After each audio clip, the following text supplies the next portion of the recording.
Bismillahirrahmanirrahim. Assalamualaikum warahmatullahi wabarakatuh. Alhamdulillahirrahmanirrahim. Wabihi nasta'in ala umuri dunya waddin. Wassalatu wassalamu ala asrofil anbiya wal mursalin wa ala alihi washabihi ajmain. Allahumma barik lana fi Rajab wa Sya'bana wa balikna Ramadan. Allahumma in kana rizki fis sama'i fa'anzilhu wa in kana fil ardi fa'akhrijhu wa in kana musiran fayasirhu wa in kana haraman fatahirhu wa in kana ba'idan faqaribhu. Amma ba'du. Alhamdulillah, puji dan syukur harus senantiasa kita panjatkan, lalu kita tasbihkan ya dalam setiap helaan nafas, bahwa kenikmatan yang begitu tiada bernilainya, kenikmatan yang begitu melimpah yang harus kita selalu rasakan dan syukuri tentunya.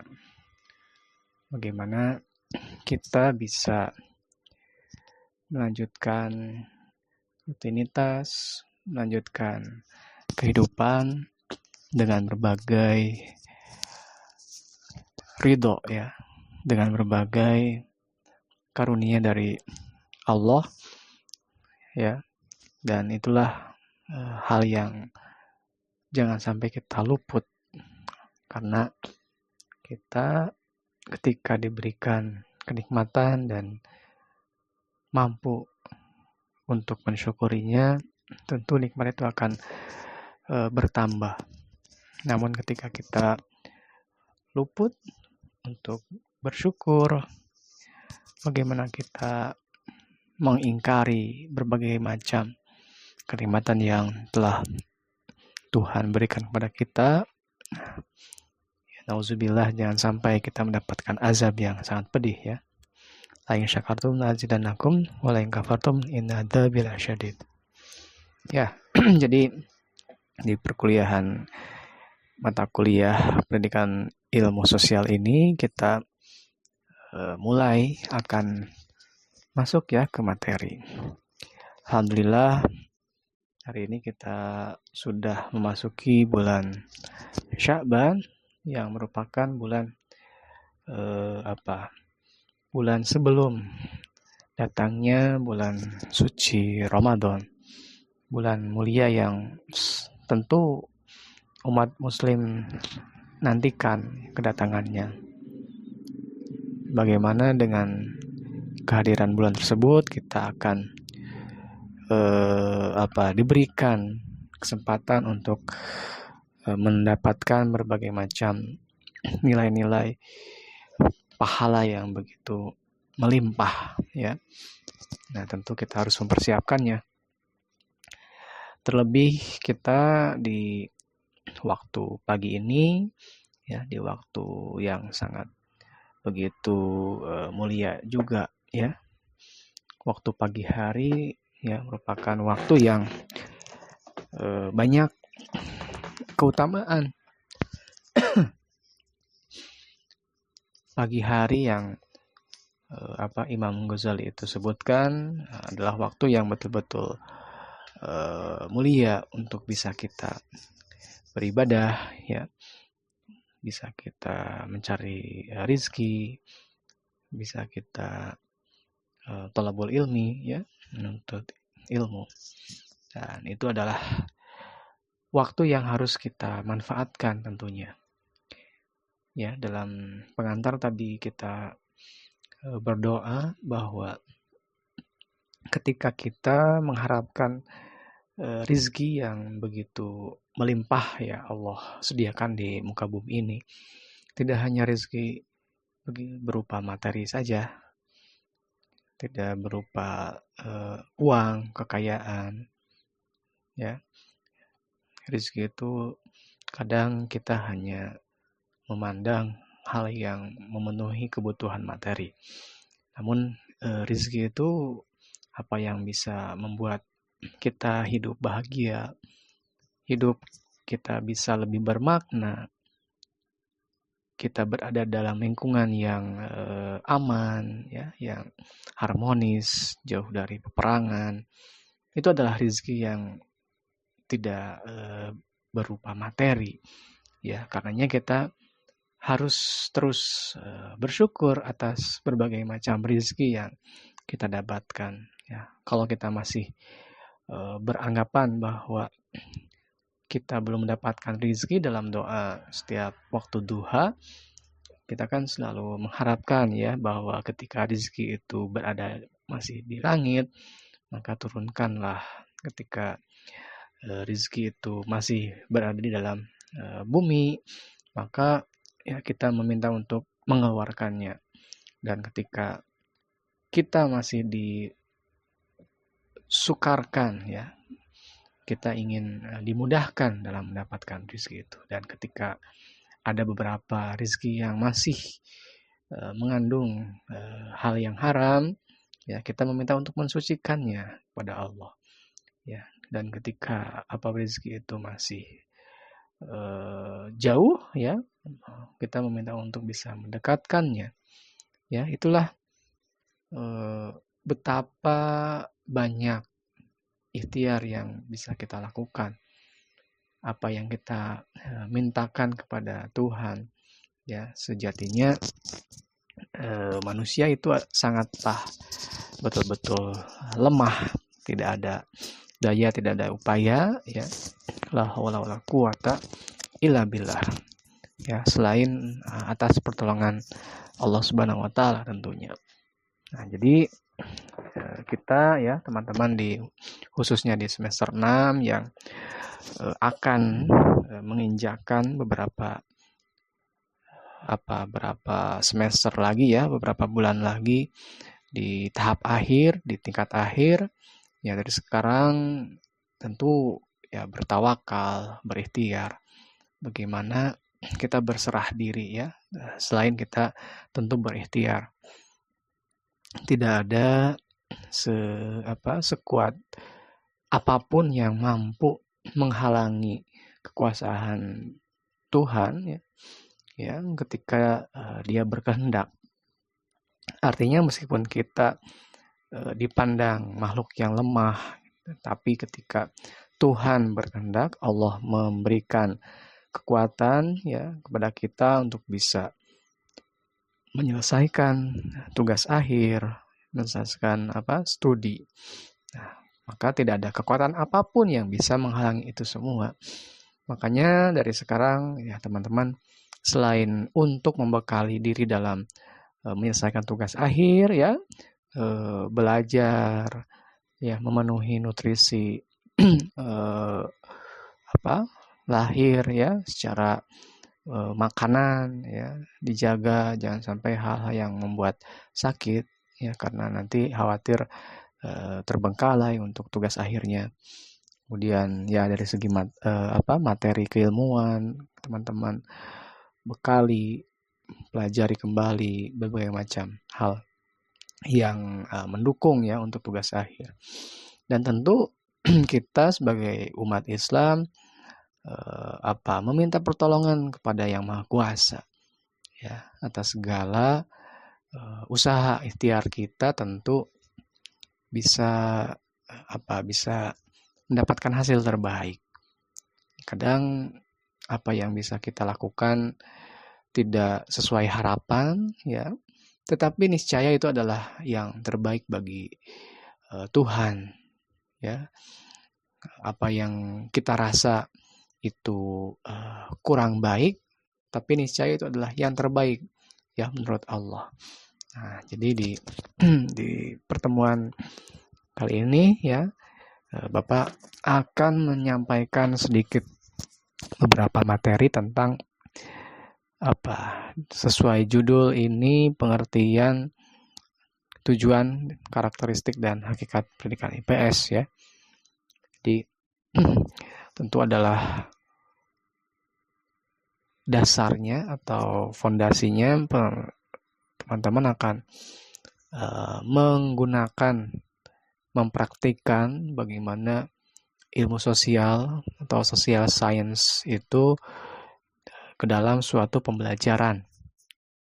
Materi-materi dasar seperti mata kuliah pengantar ilmu sosial budaya dasar, kemudian ilmu politik, ilmu hukum, atau bahkan sampai ke ilmu-ilmu filsafat Pancasila.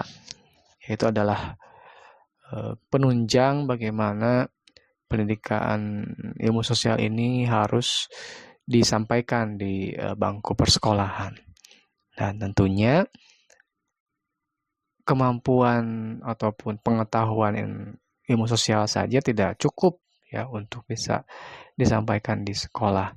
Harus kita memiliki kompetensi pedagogis.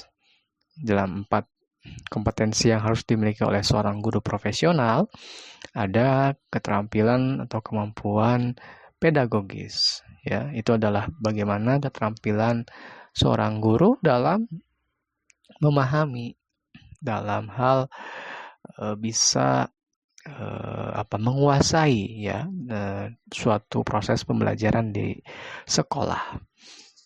Nah, kita lihat ke slide kedua, itu masih suatu ada rumpun keilmuan sosial yang ada di dalamnya itu tentang ilmu pendidikan, ekonomi, politik, hukum, sosiologi, pemerintahan.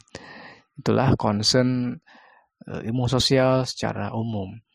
Ya, tentu di bangku persekolahan tidak semuanya itu tersampaikan. Ya, jenjang pendidikan dasar itu sebutannya tidak secara spesifik tentang pendidikan, ekonomi, hukum, politik. Dan Bapak rasa itu bentuknya di pembelajaran secara tematik, ada pembelajaran yang terpadu tematik kalau di SD, kalau di SMP itu adalah IPS terpadu sehingga mata pelajaran ekonomi, politik, hukum, geografi itu dipadukan dalam suatu mata pelajaran ilmu pengetahuan sosial atau IPS. Nah, nanti kita akan melihat salah satu beberapa bagiannya itu. Nah, jadi seperti yang ada dalam rumpun keilmuan sosial ini selain ada ilmu sosial, ada natural science, ilmu alam, kemudian humaniora. Jadi dalam hal berfilsafat itu ternyata menghasilkan suatu ranah keilmuan ini Tentu kita harus memahami bagaimana hakikat ilmu sosial itu sendiri. Ini sekilas saja mengingat kembali bagaimana di slide ketiga kita menyimak tentang pengertian ilmu sosial menurut beberapa para ahli. Pertama adalah dari Ahmad Sanusi, bahwa ilmu sosial itu terdiri dari disiplin-disiplin ilmu pengetahuan sosial yang bertaraf akademis. Jelas ada berbagai macam rumpun keilmuan atau disiplin-disiplin ilmu pengetahuan. Tadi ada sosial, ada politik, ada hukum, geografi. Dan itu biasanya dipelajari pada tingkat perguruan tinggi sehingga makin lanjut makin tinggi semakin ilmiah. Bagaimana kita mempelajari ini jelas dalam mata kuliah ilmu sosial itu social studies itu teman-teman sudah mempelajarinya kan beberapa mata kuliah pengantar ilmu sosial maupun ilmu sosial budaya dasar sampai ke sekarang bagaimana mempraktekannya untuk diajarkan di persekolahan. Nah, namun menurut Nursid Sumatmaja bahwa ilmu sosial itu adalah cabang ilmu pengetahuan yang mempelajari tingkah laku manusia secara perorangan maupun kelompok. Nah, oleh karena itu ilmu sosial adalah ilmu yang mempelajari tingkah laku manusia dan mempelajari manusia sebagai anggota masyarakat. Nah, ketika kita akan mengajarkan ilmu sosial itu di sekolah, tentu kita jangan terlalu tekstual, ya. Jangan terlalu banyak membahas teori-teori. Karena di sini menurut Nursid Sumatmaja, ilmu sosial itu ya harus membahas tentang tingkah laku, ya, bagaimana sikap, perilaku, interaksi hubungan manusia di sekitarnya, di masyarakat. Maka kita harus menghubungkan, ya, namanya itu adalah bersifat kontekstual, ya, adanya konteks yang dihadirkan di pembelajaran. Maka kita harus menghadirkan berbagai macam fenomena aktual, berbagai kejadian-kejadian politik, sosial, hukum, ya, yang up to date, yang terjadi bisa saat ini, yang sedang ramai diperbincangkan orang, ya, atau bahkan yang telah terjadi. Artinya berbagai macam kejadian kehidupan masyarakat itu harus kita hadirkan di kelas, ya.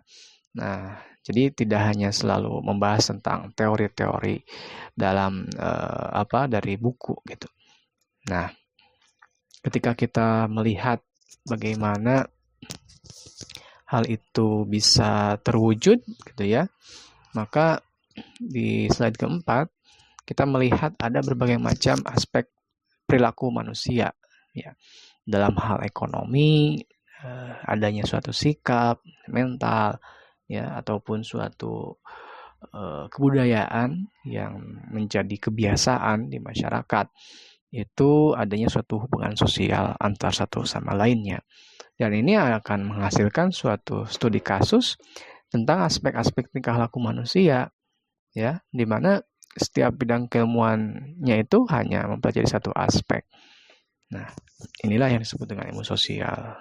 Jadi setiap aspek ekonomi, aspek politik, hukum, ya, geografi, itu masing-masing punya bidang keilmuannya. Ada perspektif masing-masing, ya. Ketika kita mempelajari tingkah laku manusia dalam hal pemenuhan kebutuhan hidupnya, maka kita akan mempelajari tentang keilmuan di bidang ekonomi, ya. Ketika kita ingin melihat bagaimana manusia dalam hal mengatur, ya, tata aturan norma sosial yang ada di masyarakat, ya, maka itu kita akan mempelajari tentang kaidah-kaidah hukum, ya, dan ya banyak hal. Ada budaya, ada geografis, ya, dari segi kewilayahan, maka setiap manusia itu berdasarkan wilayah keberadaannya akan menentukan, ya, bagaimana karakteristiknya, bagaimana perilakunya. Nah, itulah bahwa ternyata dalam segi aspek ini, ya, berbagai sudut pandang yang berbeda, perspektif yang berbeda, setiap keilmuan ranah ilmu sosial ini punya masing-masing ciri khasnya, karakteristiknya dalam mengajarkan atau menyampaikan suatu kajian analisis perilaku manusia, ya. Tentu itu harus disajikan di kelas, ya, di pembelajaran.